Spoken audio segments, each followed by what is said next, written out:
So again, part of the sistering process, like we said, this was a challenging project. When we started taking up the subfloors, which is the plywood that you see here on the other side, we saw it was rotten.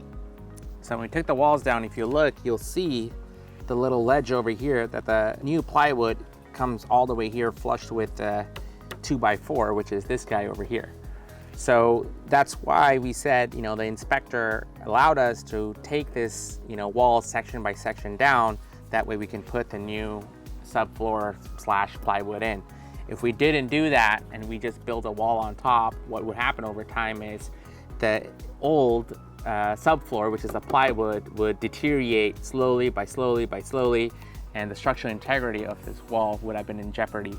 So when things come up, I know certain things you have to follow protocols and rules, but you know, calling on a city official, especially in this city, which is San Jose, and letting them know the situation, you know, telling them to come on site is important. At the end of the day, all city officials know that you're just trying to do the best work, the best job for your clients.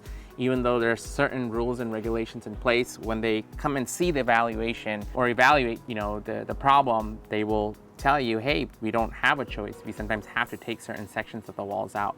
So that's exactly what we did. We took certain sections out, again, to make sure the integrity was strong, and we take pride in building homes. So it is, again, extremely important you find a good team who knows what they're doing, and a builder who is really hands-on like me, who is on site making sure the project is moving. So always pick a team. And if you simply, again, want to just learn more, visit any of our job sites, please message us. We would love to take you on and kind of show you the start and end of construction.